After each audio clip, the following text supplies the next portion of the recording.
So I'm picking up on the last movie where we inserted the structure-free plugin on this instrument track.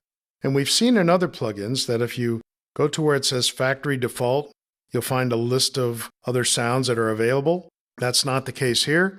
Your other sounds are available in these little double arrows on the track itself, and then there are the sounds that come with structure-free.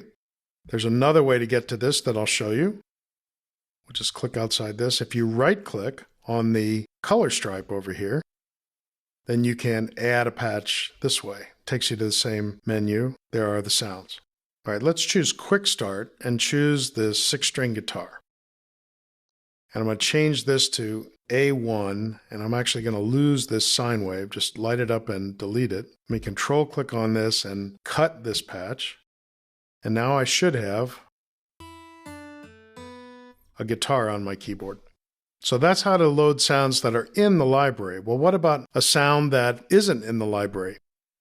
They give you a browser here, and I find this to be very cumbersome. One of the odd things is I have a sound in my clip bin that I can hold down the Option key and listen to, but I can't pick it up from here and drag it over into Structure. That's really odd, I think. But because I can Shift-Command-K and export this, and I'll just pop it on the desktop here.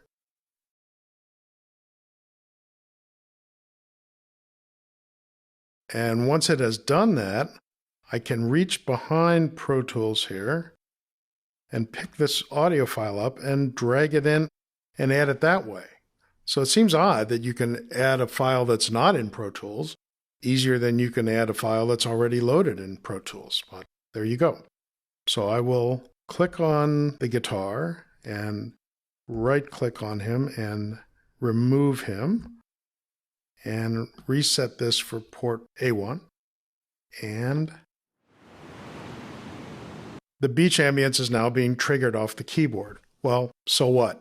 Well, if you're scoring a movie, you're doing the sound effects for the movie, and you're at this beach a lot, but they didn't give you good production sound, and you have to have different points of view of this beach, you're going to get sick of the same pitch over and over and over again. But you can change its pitch. I'll just change the pitch bend is up to and down to. So I'll just play the beach ambience.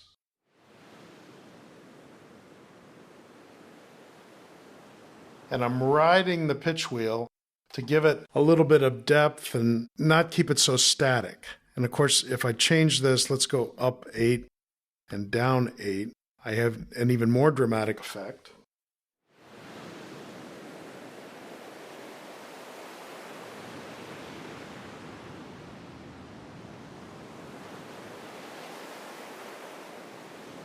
So if the waves were kind of higher that day and a little more dramatic, you can make the sound effect be a little more dramatic by just kind of riding the pitch wheel as you're using just ambience. And of course, you're probably way ahead of me here and thinking that you can use this in room tone and lots of other ambient kind of things that you do in post-production. Now, I think some of the advantages of being able to do this from the keyboard as opposed to dragging and dropping are, let's say we had a gun sound here that we could trigger from the keyboard.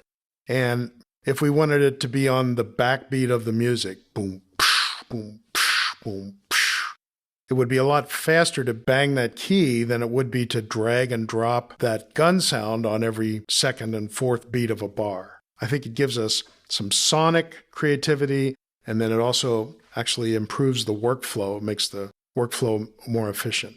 And then one last way that structure-free is interesting is if I go back to my guitar.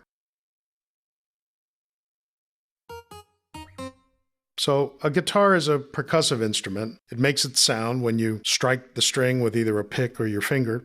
If we go to Edit 2, then we can change its attack.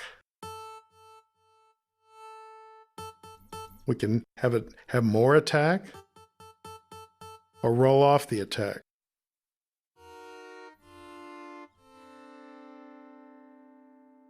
And we can have it release much longer.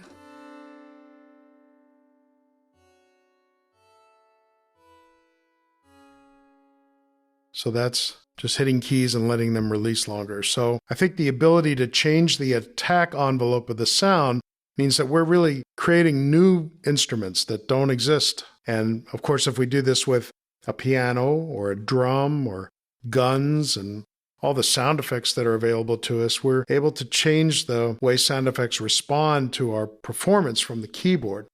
That's sound design, using the tools to transform sounds in creative ways to serve our needs. And it's changed sound in cinematic movies and in pop music and in advertising, and theater, game sound, just about every place where we find audio or music.